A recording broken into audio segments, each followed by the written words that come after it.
असली जादूगर बंगाली बाबा बैठ के हम्म। यहाँ पे अमलियात कर करके मुर्दे और खेड़ के उनकी हड्डियों के साथ और गंदे काम करता है ना, वो भी एक्चुअली में अजकार कर रहा होता है, पता है ना आपको। वो हम्म। शैतान के अजकार करते हैं, उसकी अमलियात भी वैसे ही होते हैं, खुद भी गंदा होता है। अल्लाह के खिलाफ काम करना मस्त होता है जादूगर के लिए, ठीक है। उल्टे कलमे, उल्टे कुरान, उल्टी नमाजें पढ़ना, ये गंदे काम करते हैं।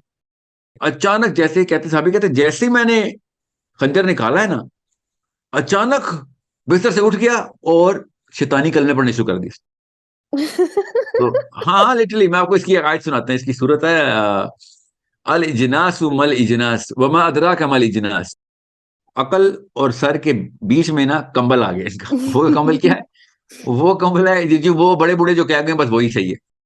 लोगों पे शैतान आता है, शैतान पे हमारी पिछली नस्लों के मुसलमान आए हैं बकत। I am very excited for this episode. बहुत कम लोगों को मौका मिलता है उन लोगों से बात करने का जो कि आपकी इंस्पिरेशन होते हैं, जिन्हें आप एडमायर करते हैं।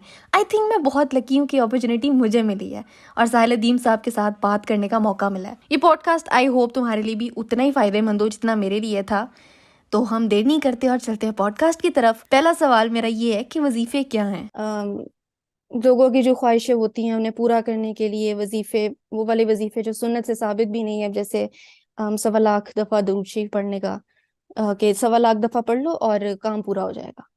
एक क्वांटिटी खुद ही बना लेते हैं, फिर उसको पढ़ने लग पड़ते हैं, और फिर अगर आप उन्हें करेक्शन करो या आप उनसे कहो कि इसका मुझे कोई रेफरेंस दो, तो उनके पास नहीं होता।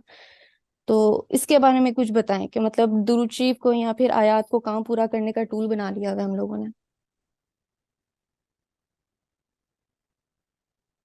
ना कितनी उम्र हो गई आपकी?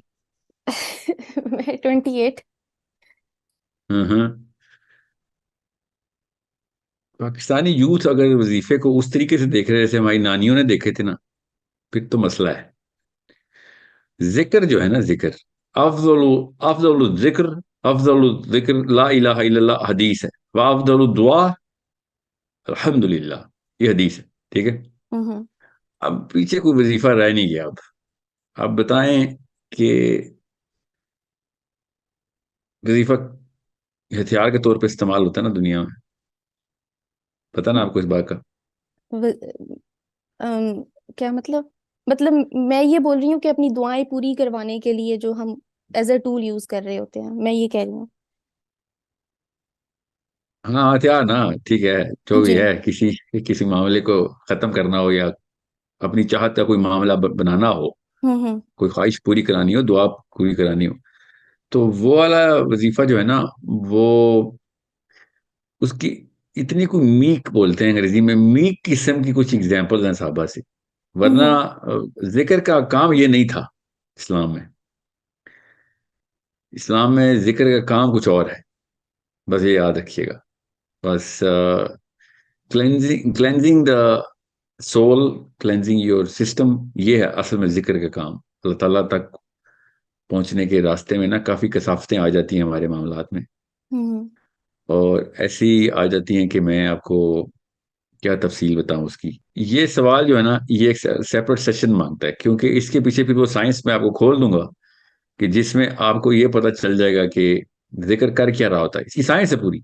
आपको मैं हम्म। फिजिक्स के थ्रू बता दूंगा जिक्र कर क्या रहा होता है, बिकॉज जिक्र जो है ना, अच्छा आप जिसको वजीफा बोल रही है ना, हम्म। असल में उसको जिक्र की कैटेगरी में रखेंगी तो आपको वजीफे का भी अ, हथियार न्यूक्लियर बम बन जाएगा। हम्म। समझ रहे हैं? तो न्यूक्लियर बम का मतलब पता नहीं, एक बंदे के पास न्यूक्लियर टेक्नोलॉजी और वो बैठ के छोटी छोटी मक्खियों से परेशान हो रहा हो, छोटे हम्म। छोटे मामला, तो फिर तो मसला उसके साथ है ना। उसको कॉन्सेप्ट नहीं क्लियर, उसको यही नहीं पता कितनी बड़ी मशीन उसके पास आ गई है, ठीक है। अब वो जो वजीफा है ना, वजीफा, हम्म। वो लफ्ज और उसकी नफ्सियात इतनी पस्त कर दी गई है ना पाकिस्तानी आंटियों ने, अंकल ने, कि मैं आपको कैसे बताऊं कि इतना बड़ा हथियार था ये, कि इसके थ्रू कायनात के रास्ते खुल जाने थे, लिटरली असली वाले कायनात के। ये मैं इसलिए कहा है, अलग से सेशन करना पड़ेगा। अब मसला ये है कि वो जो लफ्ज जिक्र है ना, जिक्र, वो समझ लिया। वजीफा भी असल में अजकार ही होते हैं, ठीक है। हम्म। आपने 28 साल की उम्र में कोई वजीफा किया है बताएं? मेरी नहीं, कोई काम पूरा करने के लिए तो नहीं, लेकिन वो जो सोने से पहले के अस्कार होते हैं, वो जो रेगुलर अस्कार होते हैं वो लेकिन किसी कोई चीज पूरी करने के लिए तो बिल्कुल भी नहीं। हाँ ना, तो वो वजीफा थोड़ी होता है Sana. You and I both know कि वजीफा क्या होता है, ठीक है। वजीफा असल में मन्नत होती है पाकिस्तान में। हम्म। पाकिस्तान में ओके। होती है ना। मैं सच में जानना चाहती हूँ कि इसका कुछ है कि नहीं, हम लोग इसको मिस यूज कर रहे हैं है ये। ना, जिक्र के अम्ब्रेला में लाएंगी तो फिर मैं बताऊंगा ना क्या चीज है, फिर तो न्यूक्लियर टेक्नोलॉजी है। मगर वजीफा हमने क्या रखा हुआ है कि बच्चा पास हो जाएगा, या शादी हो जाएगी, या बेटा पैदा होगा। भी बहुत सुनो कि क्यों वजीफे, क्या किस काम के लिए। मैंने कहा ना, न्यूक्लियर बम रख के मक्खियां मार रहे हैं हम। ठीक है, टैंक से मक्खी तो नहीं मारी जाती ना। हम्म। सो मर जाती है, उससे भी फिक्र नहीं करें, मर तो जाती है ना। कोई सोचने पे आएगा तो कहेगा हाँ तो मक्खी मारनी तो मेरी मर्जी, मैं पिस्तौल से या टैंक से टैंक का गोला चला दूं। मेरा तो काम था, मेरे पास तो बस टैंक ही है। कुछ आंटी आएंगी आपके पास, वो कहेंगी भैया हम और क्या करें, हमको मर्द थोड़ी, हमें मसल्स थोड़ी मिले हैं, कोई फाइनेंशियल सोशल पॉलिटिकल पावर नहीं मिली हुई, तो हम वजीफे कर करके बंदे मारते हैं। ठीक है। ऐसे ही है। हाँ हाँ बिल्कुल। So it's an angle. मैं वो ये बता रहा हूं कि बहुत ही बड़ी ताकत है अज़कार की, हम्म। और उसके पीछे कुछ उसूल हैं, बस याद रखिएगा। और वो उसूल साइंस को भी पता है। साइंस अभी ना, कुछ पेटेंट्स हुई हैं टेक्नोलॉजी, अभी पेटेंट हुई हैं कुछ टेक्नोलॉजीज, गैर मुस्लिम साइंटिस्ट ने कराई हैं, based on ancient historical evidences they found through the technology of sound. मैं आपको मिसाल देता हूं ताकि आपको पता चल जाए। हम्म।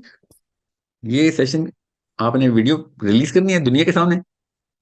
हाँ जी, पर आप कहेंगे तो मैं काट दूंगी, मैं इसको एडिट आउट कर दूंगी। नहीं नहीं, वो कार्ड बेशक रिलीज कर दें, मगर इसकी ना मुझे फिर अब लेमैन ट्रांसलेशन किस लेवल पे करूं, अब ये एक असली सवाल है ना। वरना फतवे लग जाने आप पे भी मेरे पे भी कि ये क्या कहानियां शुरू कर दी। देखिए, मैं मगर मैं मेरी मेरी जो ऑडियंस है ना, वो मेरी तरह की बहुत डम्ब है, तो आप बहुत इजी बहुत इजी करके बताएं। ओके,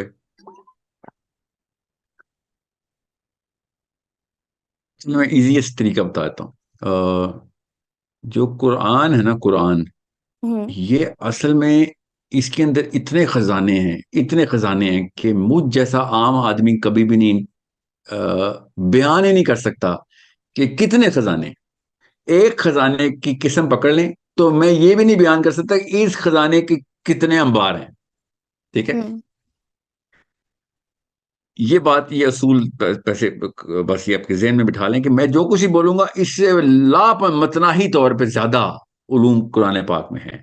ठीक है। सो ठीक है। ये मत समझिएगा कि मैं जो कह रहा हूँ अच्छा तो कुरान पाक इस तरह है, तो मैं कहूंगा ना कुरान एक टेक्नोलॉजी की किताब है, तो वो आपका जहन नफ्सियात में जो टेक्नोलॉजी समझ चुके हैं ना, उससे कई गुना ज्यादा किस्म की टेक्नोलॉजी और कई ज्यादा गहरी नॉलेज कुरान पाक में है। ठीक है। ठीक है। मगर अब ये जुमला इसलिए आप तैयार कर रहा हूं आपके जहन को, ताकि आपको पता चले कि कुरान एक टेक्नोलॉजी की किताब है। अब कुरान पाक अरबी में आई है, अरबी के खास उसूल हैं, जिन उसूलों के ऊपर अरबी का जो है ना बयानिया आपने अपने जहन के अंदर फिट करना है। उनकी जो आराब की तजवीद के जो उसूल हैं वो पूरे होने चाहिए। अगर वो आराब, तजवीद, उसके सरफ नहफ पूरे आपने रखे हुए हैं, और फिर आप जिक्र शुरू करते हैं, और फिर जिस तरीके से जिक्र करने का हक है उसी तरीके से जिक्र करते हैं ना, कि आप अपने बाकी के मामलात भी दुरुस्त कर रहे हैं। ठीक है। हम्म। तो अगर फॉर एग्जांपल आप फर्ज ही नहीं पूरे करते और आप तस्बीहात करते हैं तो काम तो नहीं होने वाला। समझ रहे, बैंक अकाउंट में पैसे नहीं है मगर चेक बड़ा अच्छा लिखा हुआ है, सही आराब के साथ लिखा हुआ है, तो पैसे तो हम्म। नहीं निकलेंगे ना। बिल्कुल नहीं। तो फराइज पूरे करने बहुत जरूरी है सना। ओके। हम्म। फराइज आपके पूरे हों, और फराइज वो वाले नहीं जो पाकिस्तानी वर्जन के फराइज हैं कि मैं जी 5 वक्त नमाज पूरी करता हूँ, तो रोजे मैंने रखे हुए हैं, तो मैं ज़कात भी दे रही हूँ। और भी बड़े फराइज हैं आपके, ठीक है, जो कि हम पूरे ही नहीं करते, क्योंकि हम समझते हैं कि हाँ यही फराइज हैं, और ये फराइज पूरे करते हैं तो बड़े बड़े फराइज मिस हो जाते हैं हमसे। ये भी फराइज हैं, इसमें कुछ शक में जैसे नमाज नहीं पढ़ी वो इस्लाम का क्या लगता है। ठीक है। हम्म। सो जो नमाज, रोजा, ज़कात, अपने तमाम तर अखलाक के मामलात दुरुस्त रखे हुए उसने, उसके बाद देखता है कि वो इस्लाम की किसी मशीन का हिस्सेदार है। अगर वो इस्लाम की बड़ी मशीन का कोई पुर्जा है ना, असली मशीन का पुर्जा है, इस्लाम पूरी दुनिया पे इंतजाम करने वाली मशीन है। हम्म। अगर उस मशीन का वो पुर्जा है और पुर्जा सही चल रहा है तो मशीन को फायदा दे रहा है। कून अंसार अल्लाह का क्या मतलब है? बन जा अल्लाह का मददगार। अल्लाह को मदद की जरूरत है? नहीं। अल्लाह हमारा, अल्लाह उस समद है, उसको किसी की मदद की जरूरत नहीं। तो अल्लाह ताला ने हमारे लिए बताया था कि इस्लाम नाफिज करने की मशीन है। उसका नाम मैंने इंसान रखा है, बनी नू इंसान। हम्म। इस्लाम को नाफिज करो दुनिया के अंदर, ऐसा सिस्टम लोगों के अंदर हम आहंगी हारमनी के अंदर आए, इंसाफ रहम का मामला पूरी तरीके से चल रहा हो, लोग अल्लाह तक पहुंच रहे हो। ठीक है। सो आप उस मशीन के अगर हिस्सेदार हैं तो आप फराइज पूरे कर रहे हैं। आप समझ रही भाई बात? बिल्कुल। तो जो ये बेसिक अमूर है ना, मेरिट है, जो नमाज कलमा रोजा ज़कात हज, तो ये तो मेरिट है हमारा। इसके ये तो करके हम इस्लाम में एंटर हो जाते हैं। मगर इस्लाम में एंटर होते ही काम करना पड़ता है ना। तो हम्म। जब भी आपको कहना यार ये साहिल मियाँ जो है ना ये कोई नई बातें बता रहे हैं, इस्लाम 5 बुनियाद, अब बुनियाद तो नहीं होती ना। बिल्डिंग बिल्डिंग की बुनियाद को बुनियाद किसी वजह से कहा जाता है, और बिल्डिंग और इमारत किसी वजह से इमारत कहा जाता है। हम्म। इस्लाम पूरी एक आलीशान इमारत है, उसकी बुनियाद वाकई ये 5 चीजें। मगर खाली बुनियाद बना के मैंने क्या करना है? हम्म। मुझे तो सर्दी गर्मी से नहीं बचा सकेगी बुनियाद। पूरे तो खाली बेसिक्स जो है ना, जो वो नहीं पूरी हो रही, खाली बुनियाद लगा के बैठ गया हूं मैं। मुझे पूरा का पूरा इंतजाम करना है, उसको नाम इस्लाम है। सो आप अगर वो दीवार नहीं बन रही, छत नहीं बन रही, आप उस इमारत की जो स्ट्रक्चरल इंटेग्रिटी का हिस्सा नहीं बन रही, तो खाली हम्म। बुनियाद पूरी कर रही हैं आप, तो फिर आप मसले में हैं। हम्म। बुनियाद तो व्हील चेयर पे बैठी हुई आंटी भी पूरी कर सकती है सना, 95 ईयर ओल्ड। हम्म। आप में और व्हील चेयर वाली आंटी का इस्लाम एक जैसा तो नहीं हो सकता ना सना। ये तो कॉमन सेंस की बात है ना। बिल्कुल। ठीक है। कलमा जी व्हील चेयर पे बुजुर्ग माजूर आंटी भी पढ़ सकती है और सना भी पढ़ सकती है। नमाज जी हाँ, व्हील चेयर पे बुजुर्ग माजूर आंटी भी पढ़ सकती है और सना 28 साल की भी पढ़ सकती है। जक़ात वो भी दे सकती है, हज वो भी कर सकती है। आप मुझे बताएं फिर आप में और उसमें उसके इस्लाम में क्या फर्क हो? हमें क्यों अल्लाह ने ताकत दी? आपको पता है ना सना, आपसे और मेरे से पहला सवाल क़यामत वाले दिन क्या होना है? हम्म। जवानी कहाँ गुजारी? फिर जब अल्लाह ने तुझे ताकत दी थी सना, अभी 28 साल की सना ने क्या किया, ये पहला सवाल हो ना इस वक्त जो आप कर रही हैं। मुझे नहीं हम्म। पता आपका इन्फ्लुएंस कितना है, मगर अगर 10 बंदे भी है ना, तो पहला सवाल उन्हीं 10 बंदों का है, ताकत किधर तुझे ताकत दी थी? जवानी ताकत को कहते हैं ना, और क्या कहते हैं? ठीक है। सो बिल्कुल।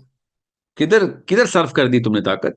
नबी इस्लाम ने कहा बेहतरीन इबादत जवानी की इबादत है। और हमें इबादत का मतलब ही गलत बता दिए कि बस हम्म। सिर्फ नमाज पढ़ना इबादत है।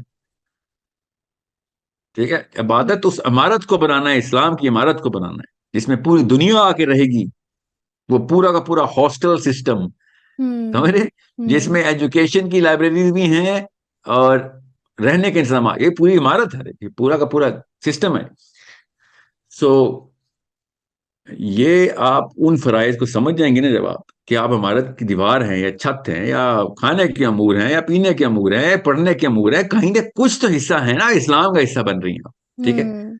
तब जाके शुरू होते हैं अजकार की अगली मंजिल, अजकार है। हम्म। आप समझिए आप बात की मैं कह रहा हूं कि अगर आपने फर्ज छोड़े हुए हैं ना, तो जिक्र से कुछ नहीं होने वाला। अगर आप फराइज पूरे कर रही हैं और आप बिगर सिस्टम और बिगर पर्पस के साथ अटैच हैं, और रोज आपको पता होता है मैं कौन सा पुरजा हूं और हम्म। मेरे चलने से मशीन में क्या अफादियत आती, हम्म। तब आप जिक्र करती हैं तो न्यूक्लियर रिएक्टर शुरू हो जाते हैं। और तब मैं बताऊंगा वो वाले असूल पूरे करने हैं कि आपकी तजवीज दुरुस्त हो, टाइमिंग दुरुस्त हो आपकी। जैसे फॉर एग्जाम्पल, चलिए मैं क्या अब आपको इतनी मिसालें दूंगा, आपको कॉन्सेप्ट समझ आ गया है?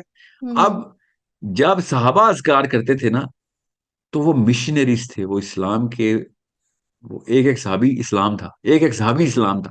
वो जब जिक्र करते थे ना, वो पूरी पूरी इमारत था वो बंदा, हम्म। रजी अल्लाह अन्हु।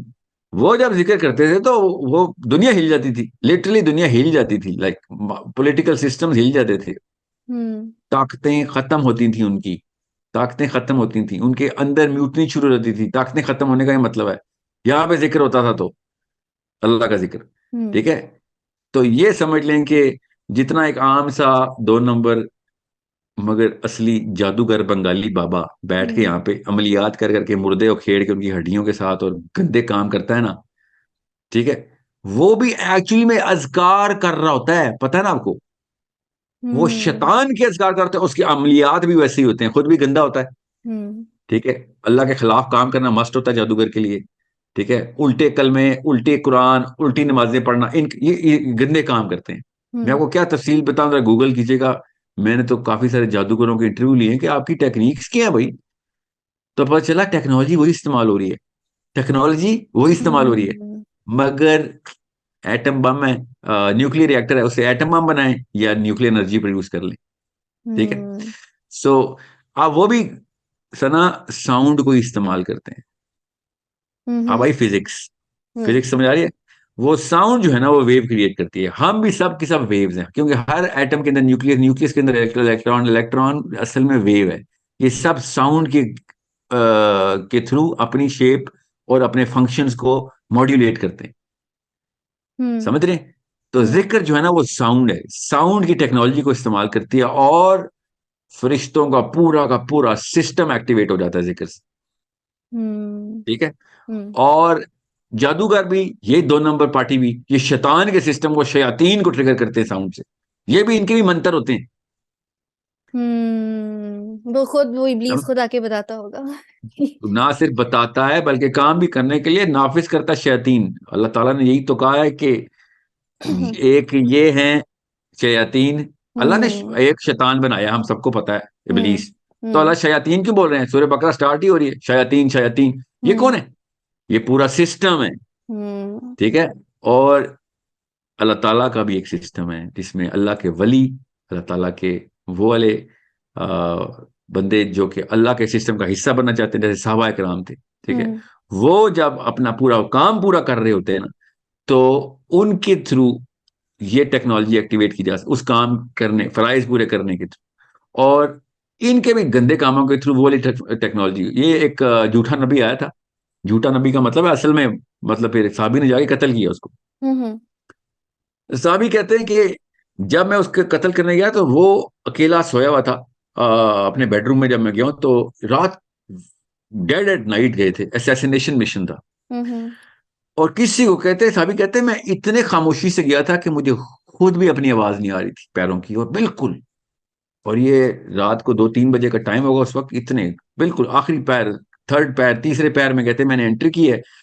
और ये मियां बीवी लेटे हुए थे बिस्तर में, खराटे भर रहे थे, पूरी तरह खराटे ले रहे थे। अचानक जैसे ही कहते, साहबी कहते, जैसे ही मैंने खंजर निकाला है ना, अचानक बिस्तर से उठ गया और शैतानी कलमे पढ़ने शुरू कर दी। अस्तगफुरुल्लाह। ठीक है। हम्म। अब ये कौन था? ये वो झूठा नबी था जो कि लोगों को कह रहा था मेरे ऊपर भी वही आती है और किताबें सुनाता, अल्लाह की आयतें अपनी तरफ से, अल्लाह की आयतें सुनाता था। हम्म। ठीक है। तो शैतान भी वही करता है, याद हम्म। रखिएगा। ठीक है, साहबा ने कहा इस पे शैतान वही करता है। कुछ जो इसके फॉलोअर थे ना, जिस तरह वो कादियानी नहीं है, हम्म। इस तरह उस वक्त इसके भी फॉलोअर थे। तो इसके फॉलोअर को भी पता था कि यार ये गेम गेम डालता है। तो ये पता है क्या थे इसके फॉलोअर, क्या कहते थे? इसके फॉलोअर कहते थे कि मोहम्मद सल्लल्लाहु अलैहि वसल्लम के तो दिल पे कुरान आता है, हमारे नबी के पेट पे आता है, क्योंकि इसकी जितनी भी आयतें आती थी ना, खाने पीने की आयतें आती थी। तो हाँ हाँ, लिटरली मैं आपको इसकी एक आयत सुनाते हैं। इसकी सूरत है अल इजनास मल इजनास वमा अदरा का मल इजनास। उफ। इजनास होता ना सब्जी तरकारी। ठीक है। हम्म। इस तरह की 8-9 इसकी सूरतें इसके ऊपर नाजिल। ये शैतान इस पे कर रहा था। इसको बस, इसका साइकोलॉजिकल डिसऑर्डर था। जैसे आपको मैं क्या नाम बताऊं, टीवी पे बड़े आते हैं, इनको पता ही नहीं होता उनके साइकोलॉजिकल डिसऑर्डर। तो यह आपके पब्लिक फोरम है ना, आपके 1-on-1 सेशन होता ना, तो मैं आपको असल में नाम बताता बीमारियों की जो स्टेज पे बैठी हुई इस वक्त, पॉलिटिकल एरिना में भी और टीवी पे भी। तो इस तरह की बीमारी को शैतान बड़ा अच्छा इस्तेमाल करता है, और वो कन्विंस हो रहा है कि मैं, जैसे ये गुलाम अहमद कादियान मुसलमान स्कॉलर था, आपको पता है, हम्म। बस नफसियाती मसला था, शैतान ने कन्विंस किया। बस कहता भाई मेरे पे आयतें आती, मेरे पे वही आती। और कौन वही आयत लाता था? सोचिए जरा, गोरा बच्चा। ठीक है, पीटर नाम का बच्चा इसके पास आता था, गोरा। वो इसको मलका विक्टोरिया की तारीफें करके वही करता होता था। ठीक है। तो शैतान भी ये काम करता है। अब मैं क्यों, अब तफसील में क्यों जा रहा हूं आपको, आपको मैं बताने इसलिए कोशिश कर रहा हूँ कि ये टेक्नोलॉजी को समझें। मैंने अभी IMS एक प्रोजेक्ट हमारा चल रहा है, उसमें साउंड एंड एनर्जी का चैप्टर इंट्रोड्यूस किया है कि भैया अल्लाह ताला ने साउंड को एज चैप्टर बताया। मैं इसको मिसाल देता हूँ। आपने हजरत दाऊद अलैहिस्सलाम का किस्सा पढ़ा हुआ है ना? दाऊद अलैहिस्सलाम, हाँ जी। हाँ, ये नबी है, नबी दाऊद अलैहिस्सलाम। जी जी। ठीक है। हाँ, सुलेमान अलैहिस्सलाम के वालिद साहब ना। जी। दाऊद अलैहिस्सलाम के पास आपने सुना होगा कि परिंदे उड़ के आ जाते थे, वो जब किरात करते थे तो उनकी इतनी कोई पुरसोज आवाज थी। हम्म। यस। और उस पर भी इन तो लोगों ने कहा था कि वो गाने गाते थे, इन लोगों ने। यस, हाँ हाँ, कहने नहीं, वो गांधी साहब ने तो म्यूजिक भी वहीं से प्रूव करवाया। ठीक है। जी। तो ये नहीं कोई देख रहा, क्योंकि ये अपने ना उस कंबल को ना सर से उतारना नहीं चाह रहे, जो वो अकल और सर के बीच में ना कंबल आ गया इनका। वो कंबल क्या है? वो कंबल है जो वो बड़े बूढ़े जो कह गए बस वही सही है। वो भाई बड़े बूढ़ों को नहीं पता था, हमें पता चल गया है कि टेक्नोलॉजी क्या चीज होती है। हमारे आपके भी बड़े बूढ़े हमारे साहबी थे, उन्होंने बताया हमें। ठीक है, जी। लिख लिख के। हम्म। ये हजरत दाऊद जो किरात करते थे और ये कहते हैं ना म्यूजिक थे, बेसिकली हजरत दाऊद के पास मौजूदा साउंड का था। हम्म। ओके, गौर से समझें, क्योंकि हजरत दाऊद साउंड के थ्रू एक ऐसा काम करते थे जो कि हमें कुरान और हदीस दोनों से पता है क्या, कि वो उनके हाथ में मेटल आता था तो मेटल को पिघला लेते थे, लोहा नरम हो जाता था।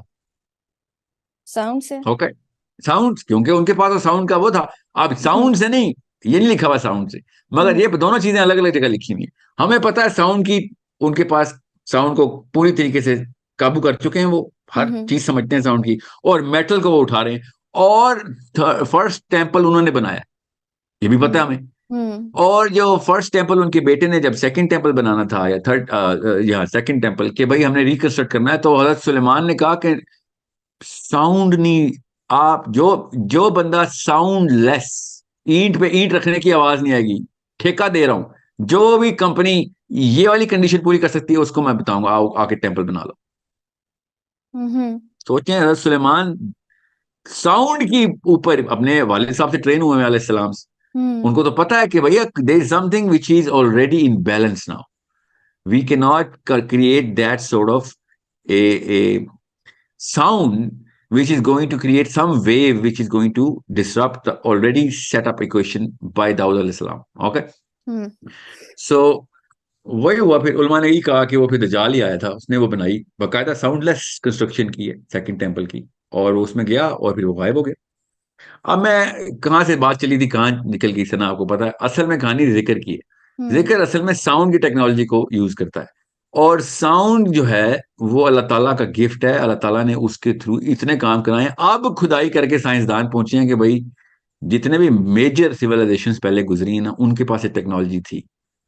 और उन्होंने जो जो कंस्ट्रक्शंस कर छोड़ी है ना, वो साइंस नहीं कर सकती। जैसे पिरामिड्स नहीं बना सकते, गोबेकली टेपी नहीं बना सकते, ठीक है, हम्म। मायंस नहीं बना सकते, इंडोनेशियंस नहीं बना सकते, हो चाइनीज 20-20 हजार साल पहले ऐसे ऐसे स्ट्रक्चर बना गए हैं। और वो जो एस्ट्रोनॉमिकली करेक्ट स्ट्रक्चर्स हैं, उनके पास हम्म। एस्ट्रोनॉमी का इल्म कहां से आया? उनके पास लोकल जियोग्राफी का इल्म कैसे आया कि अपने आप को नॉर्थ से अलाइन करके बैठे हुए हैं? उनके पास वो वाली फिजिक्स का इल्म कैसे आया? वो मैकेनिकल इंजीनियरिंग कहां से आई जो इतने 70-70 टन पत्थर, 2.5 लाख 25 लाख पत्थर एक बिल्डिंग के अंदर इकट्ठा किया? एक एक बिल्डर एक अंदर पिलर 700-700 टन का भी पिलर भी है उधर। हम्म। वो हवा में 350 फुट की ऊंचाई पे पड़े हुए वो पिलर, वो कैसे उठा के ले गए? हमें पता है वो साउंड के थ्रू लेके गए। ओके। और ये सिर्फ क्या सहारा ही नहीं है, it's a very high probabilistic speculation जो मैं आपको बता रहा हूँ। वो कहां से आती है? वो हमें कुरान पाक बता रहा है। कैसे बता रहा है? जब सुलेमान ने कहा ना कि सबा का तख्त कौन लेके आएगा, हम्म। ठीक है, तो हम्म। कुरान पाक की आयत बता रहा हूँ ना, मैंने कौन सा इस पे कोई कोई वो तावीलात की नहीं है। हम्म। जिन ने कहा, अफरीत था ना जिन, जी। ठीक है, अफरीत ने कहा हम साउंड तो नहीं इस्तेमाल करते, हम एक और टेक्नोलॉजी इस्तेमाल करते हैं। जिन ने कहा चले जो भी टेक्नोलॉजी इस्तेमाल करते हैं वो, ठीक है, हम्म। करते हैं वो भी, क्या पता साउंड ही करते हो, बट जो भी करते हैं वो। उसने कहा कि या रसूलुल्लाह, हज़रत सुलेमान से कहा आप जहां बैठे हुए ना खड़े होंगे ना, जितनी देर लगती उससे पहले मैं तख्त ले आऊंगा। हम्म। तो साथ एक आदमी खड़ा हुआ था उन्हीं के दरबार में, और उन्होंने उस बंदे ने कहा कि या रसूलुल्लाह, आप ये जिन भाई साहब बड़े स्लो हैं। वो तख्त आपको पता है कितना बड़ा तख्त है? जी। वो एक, हाँ, yes, so you know it's a big big building here. Big जी। Building is going to be transported from where, Ethiopia to where, Jerusalem. Hmm. Ethiopia to Jerusalem एक बिल्डिंग शिफ्ट होने लगी अभी। हम्म। और एक भाई साहब का दावा है जिनका कि आप खड़े में बैठे में खड़े होंगे तो तख्त आपके पास। हम्म। सो खाली ये दावा ही पूरा कर दे कोई फिजिक्स वाला, सोचें कुरान किधर लेके जा रहा है। उस हम्म। बंदे ने कहा कि आपने जो आंखें खोली हुई है ना, पलक झपकेंगे उससे पहले आएगा। इतनी हम्म। टेक्नोलॉजी है मेरे पास। दो टेक्नोलॉजी से कंपैरिजन किस स्टैंडर्ड पे हो रहा है, चेक करें। हम्म। फिर सलमान ने कहा ठीक है। फरीद से कहा, जिन से कहा, कर सकते हो बीट? तो फरीद ने कहा नहीं नहीं, ये तो बहुत तेज है भाई, ये नहीं कर। अब देखें, दोनों को पता था एक दूसरे का। ये हम्म। वाकया कुरान पाक में एक और जगह पे भी हुआ हम्म। कि किस तरीके से टेक्नोलॉजी कंपेयर होती है। वो कैसे कि अब ये देखें, गैर नबी है ना दोनों, इसलिए मैं हम्म। इसको टेक्नोलॉजी के लफ्ज बोलूंगा, किसी को कुछ अचंबा नहीं होगा। हज़रत मूसा अलैहिस्सलाम ने जादूगरों के पास खड़े हुए थे, जब फिरौन ने कहा ना ले आओ तुम भी जो कुछ लेके आते हो, हम्म। ठीक है, हम भी अपनी टेक्नोलॉजी दिखाएंगे, तो हमें ये बताया गया है कि उन्होंने सिर्फ आंखों के ऊपर शुबदा किया था। उन जादूगरों ठीक ने। है, या हम्म। और वो अजदहे निकाले उन्होंने दो। हम्म। हज़रत मूसा अलैहिस्सलाम को अल्लाह ने कहा तू असा फेंक, हम्म। ठीक है, और असा फेंकी तो असा असल में अजदा अजदा बन गया। हम्म। और उन जादूगरों ने इस टेक्नोलॉजी को रिकग्नाइज कर लिया कि ये तो नहीं हो सकता, क्योंकि जिस तरीके से हमने सांप बनाए हैं ना, ठीक है, हम्म। हमने जिस तरीके से असल में सांप बनाए, वो टेक्नोलॉजी हमें पता है कि वो वाली कैपेबिलिटी नहीं रखती, उस तरह का सांप और अजदा नहीं निकल सकता जिस तरीके से इसने निकाल लिया। जी। समझे, एक क्रिकेटर ने, मैं क्रिकेट बहुत खेलता हूँ सर, आपको नहीं पता, आई प्ले एक्सट्रीम क्रिकेट, ठीक है, अब तो हम्म। मैंने छोड़ी हुई है काफी अर्से से, मगर एक जेन्युइन बैट्समैन दूसरे जेन्युइन बैट्समैन की टेक्निक को देख के बता रहा था कि यार ये एक शॉट में नहीं खेल सकता भाई, ये हम्म। एक नेचुरल है इसके अंदर। ठीक है, एक स्विंग बॉलर को पता होता है कि ऐसे वसीम अकरम वाली स्विंग मैं नहीं करा सकता। हम्म। मैं तो खैर बॉलर हुई नहीं, मैं वैसे बता रहा हूँ, ये ना हो कि कोई सुनने वाला समझे कि मैं अपने को कोई बॉलर समझता हूँ, वसीम अकरम की गलती निकाल रहा हूँ, नहीं। हम्म। मगर एक कंटेम्परेरी ही बता सकता है कि अगले कंटेम्परेरी की असल में शान क्या है। ठीक है, हम्म। मैं और आप इकबाल की शायरी के ऊपर ना, चले खैर शायरी तो मेरे खून में, मेरे घराने में है, मैं शायरी के ऊपर कमेंट कर सकता हूँ। मगर एक आम आदमी बैठ के शायर इकबाल, अल्लामा इकबाल की शायरी के क्रिटिकल एनालिसिस कर रहा हो, हम्म। ठीक है, या फिर उसकी तारीफ भी कर रहा हो ना, तो उसको नहीं जचती। एक शायर जब दूसरे शायर की गलती निकालता है या तारीफ करता है ना, तब बात बनती है। जो आपकी असली इज्जत होती है आपके कंटेम्परेरीज में होती है, क्योंकि आप वो उसी समंदर में उसी डेप्थ में होता लगा रहे थे, वो कहते हैं नहीं ये हमसे काम नहीं हो सकता जो ये आप कर रहे हैं। सो हम्म। उनको पता होता गेम क्या है और ये बेहतर खेल रहा है, ये जादूगरों को पता था, इसलिए क्या किया जादूगरों ने, पता आपको पता ना, उसी सजदा कर वक्त, लिया। उसी वक्त उन्होंने कहा भाई हम्म। ये काम, ये दो नंबरी नहीं है भाई, दिस बात इज सही है। बियॉन्ड। यही अफरीत ने भी किया, सर सलमान के नहीं भाई ये काम बहुत हम्म। किसी और लेवल का है। तो हजरत सुलेमान ने उस बंदे से कहा ये कैसे किया तूने? हम्म। जिन्नों के पास तो हजरत सुलेमान को पता है कौन सी टेक्नोलॉजी है ना, तू तो आम इंसान है, मतलब है, इंसान के पास कहां से लाया? तो उसको अल्लाह ताला ने, हमें कुरान ने बताया कि उसने क्या जवाब दिया कि भाई मेरे पास किताब का किताब का इल्म है। इल्म। किताब का इल्म, वो कौन सी किताब थी? वही तो कह रहा हूं कि ये जुमला हजरत अब्दुल्ला बिन अब्बास ने हमें बताया, जब उन्होंने कहा कायनात का कोई भी सवाल ले मुझे कुरान से जवाब दे दूंगा। तो हम्म। लोगों ने कहा क्या इल्म है? उन्होंने कहा अल्लाह ताला की किताब का इल्म है मेरे पास। हम्म। ठीक है, सो टेक्नोलॉजी वही है, हम बस देख ही नहीं रहे कुरान पाक को, हमने बस सिर्फ और सिर्फ वो जो है ना सवाब इकट्ठे करने, हमने असली सवाब क्यों नहीं पकड़ना जो कि अल्लाह ताला के मकसद को पूरा करने का। सो ये बहुत जरूरी है कि आपको पता हो कि मैं जब भी आपकी एज के लड़के लड़कियों से बात कर रहा होता हूँ ना, तो आपको नहीं पता मैं कितना लालची हूं कि आप लोगों के कॉन्सेप्ट अगर क्लियर हो गए ना, यू हैव नो आइडिया जितनी चेंज आप लेके आ सकते हैं ना। अंकल आंटी ने जो करना था कर दिया, कोई पता है मुझे पता, हमें जमीन हम्म। दोज कर दिया। ठीक है, hmm. I I can not explain damage किस लेवल पे किया गया मुसलमानों से। आप किस मुल्क में? पोर्टुगल में आप, ठीक है, जी। आप तो बेहतर तरीके से जानती हैं, मैं भी बाहर रहा हूं ना, मुसलमानों को कहीं से भी कोई क्रेडिबिलिटी के करीब भी नहीं समझता। मोस्ट रिपल्सिव कम्युनिटी है मुसलमान। क्यों? ऐसे उनको ही है। पता है मौका मिलेगा छुरी फेर देंगे। हम्म। इखलाकियात जीरो, ईमानियात zero, credibility, science, rational, logic, मंतक जीरो। कहा ये क्या हुआ है? एटलीस्ट काम, बड़े काम करते फेल हो जाते, छोटे काम करते फेल हुई है पिछली कौमें, हमारी हमारी नस्लें। हम्म। तो हमारे शैतान ने जिम्मा उठा लिया था पिछली नस्लों से मुसलमानों को, उसने कहा था यार हम तो सीखते हैं इनसे। शैतान ने भी कहा कि हम तो सीखते हैं इनसे। लोगों पे शैतान आता है, शैतान पे हमारी पिछली नस्लों के मुसलमान आए हैं बकायदा। शयातीन ने जाके कहा है कि यहाँ पे लोकल पाकिस्तानी लग गए, हमें जुड़ गए आके, हमें लड़ गए।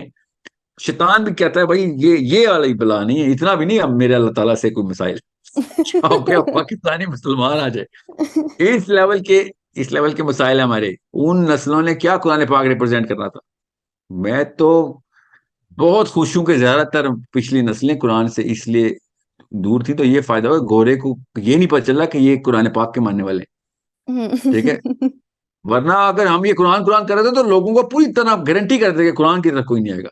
अब एटलीस्ट आपकी नस्ल जो है ना Sana, you are my hope, I am telling you this right now. ये छोटा मामला नहीं है सना। एक तो आपको अल्लाह ने वो वाली फरासत दी है कि जिसके थ्रू आप ये बातें समझ सकती हैं। दूसरा, अल्लाह ने आपको ताकत दे दी है, लोग आपको सुन रहे हैं। एक बात मैं आपको पहले बता दूं सना, आप माने या ना माने, ज्यादातर लोग लड़कियों के influence YouTube, Insta, wherever you have your influence, इसलिए आते हैं क्योंकि आप लड़की हैं। इसलिए नहीं क्योंकि आप मुसलमान हैं, आप क्रेडिबल हैं, या फिर वो हैं, लॉजिकल हैं, नहीं। बिल्कुल, ये तो ज्यादातर पाकिस्तानी हम्म आपकी आवाज सुन के आया कि फीम, आपको तो 50,000 रिश्ते पर वीक आते होंगे। 100% ऐसे ही आवाज के लिए आते, दैट्स ट्रू। या तो आपको समझना चाहिए कि your actual objective should be to find those people and influence that part of the brain। छोड़ people को छोड़ दें, ये मेरी गलती है जुमला यहाँ नहीं, लेकिन नफ्सियात ना कहीं और ले जाऊं। आपने दिमाग के उस हिस्से के ऊपर जोर डालना शुरू करना है कि जिस हिस्से से इस्लाम का कनेक्शन लगा, मतलब मकसद का कनेक्शन लग सके, ताकि इनको एहसास हो, अपने ऊपर शर्मसार हो। पाकिस्तान का जो लड़का मुसलमान है ना, उसकी फैसिनेशन अगर रिकॉर्ड कर ली जाए ना, और उसे कहा जाए ना कि बेटा इस वक्त जो तेरे 30 साल में हालात हैं, 35 साल में, 25 साल में जो तेरे हालात हैं, जो तेरी दुआएं और तेरी फैसिनेशन, तेरी तगदो है, ये मैं रिकॉर्ड कर रहा हूँ। और तेरा बेटा जब 15 साल का होगा, उसको दिखाऊंगा तेरा बाप ये था, तो खुदकुशी करके मर जाएगा। क्या किसी बाजवा ने वीडियो बनाई होगी इमरान खान की? मैं बता रहा हूँ, जो ये गंदगी हमारे दिमागों में है ना, जिसको हम हीरो भी समझ रहे हैं इस वक्त, कि मैंने 4 शादियां करनी है, मैंने पैसे इतने बनाने हैं, मैंने, और क्यों बनाने हैं ये भी पता है उसको। ये उसके, ये इतना इतना गंदा मकसद है इसके पास, इतने अपने लो स्टैंडर्ड पे है कि अपने बेटों के सामने शर्मिंदा हो जाएगा। ठीक है। इसका लड़कियों मतलब का है भी कि जो यही हाल है। सिर्फ लड़के नहीं, लड़कियों का भी यही हाल है। उनकी जिंदगी का मकसद वो बस वही है, शादी और बच्चे, दैट्स इट, और मर जाना बाद में। इससे ज्यादा वाहिर वो भी आप नहीं लड़की है सोचती। ना, मैं आपको इसलिए बता रहा हूँ, आपका इन्फ्लुएंस नेचुरली इसलिए ज्यादा होना है क्योंकि आप लड़की हैं। ठीक है। हम्म तो आपका इंडिकेटर ये होना चाहिए कि अगर खवातीन जो है ना, खवातीन वो आपके इन्फ्लुएंस में आ रही है, तो अगर खवातीन आपके इन्फ्लुएंस में आ रही, तो ये आपका एक रिलेटिवली मोर सक्सेसफुल मॉडल है। तो बच्चियों को इन्फ्लुएंस करना सीखो, और specially in the age between 12 and 18, वो आपकी टारगेट ऑडियंस होनी चाहिए। Hmm okay. अगर वो आपसे इन्फ्लुएंस हो रही है ना, तो बाकी के जितने भी पाकिस्तानी मर्द हजरात इस वक्त रिश्ते के लिए लाइन में आपके खड़े हुए हैं, वो एक प्राइस है, price to be an influencer. आप अपना फोकस उधर रख के टारगेट कंटेंट वहां पे बनाना शुरू कर दें। हम्म अगर बच्चियों ने आईक्यू ले लिया ना, कि अगर सना कर रही है ना, क्योंकि I am pretty sure influencer का मतलब होता है people are mimicking you, girls are actually mimicking you, कि वो आप जैसी बनना चाह रही है। आपने अगर उनको उधर पहुंचा दिया ना, इसको चैनल कर दिया, इस फैसिनेशन को, कि मैंने सना बनना बड़े होके, और वो उस जगह पहुंच गई ना कि जहां पे उनको अल्लाह और उसके रसूल की यू नो मार्फत मिल रही है, और उनकी सेंस उनको बड़े मकसद की तरफ लेके जा रही है, तो आपका काम हो गया। फिर बेशक आते रहे जितने भी शौकीन मिजाज मर्द हैं, जो कि सिर्फ इसलिए आ रहे हैं क्योंकि सना की आवाज पसंद है उनको, और I don't know, maybe you are on video or not video, or not no whether you do video or not. I ठीक है। Don't. So okay, well that's a good job. Hmm so you need to understand कि आपके पास है ये opportunity. एक तरह analytics किया करें कि लड़कियां कितनी हैं, और वो क्या पूछ रही हैं आपसे, आईक्यू चेक करती रह करें अपनी अपने इस फॉलोअरशिप का, और आपको वहां से पता चल जाएगा कि क्या करना है। ठीक है। ठीक।